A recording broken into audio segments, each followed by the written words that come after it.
দিনের বেলায় কিন্তু ডেঙ্গু মশা কামড়ায়, এটা কিন্তু বারে করে আমরা বলেছি। ঠিক সন্ধ্যার প্রাক মুহূর্তে দেখবে এই ডেঙ্গুর মশাগুলো ঘুরে বেড়ায় এবং এগুলোই কামড়ায়, সেখান থেকে ডেঙ্গু হয়।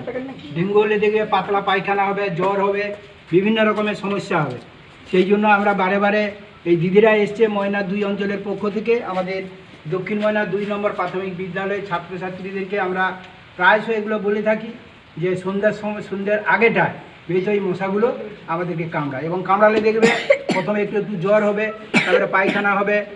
এইসব হতে হঠাৎ করেই কী হয় না, এত বেশি বাহ্য এবং বমি হওয়া শুরু হয় যে যেখান থেকে তাকে সারভাইভ করা খুব মুশকিল হয়ে পড়ে।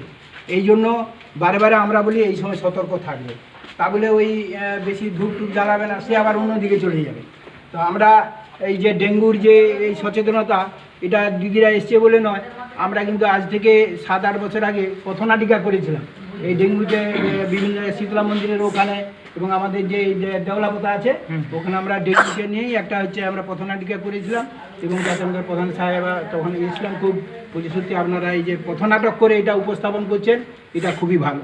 তো সেই জন্য আমরা ময়না 2 অঞ্চলের যারা প্রতিনিধিরা আজকে ডেঙ্গুর এসেছেন, সেই দিদি এবং তো সবাইকেই আমরা স্কুলের পক্ষ থেকে আরেকবার ধন্যবাদ জানিয়ে আমরা এখানেই শেষ করছি। এরপরে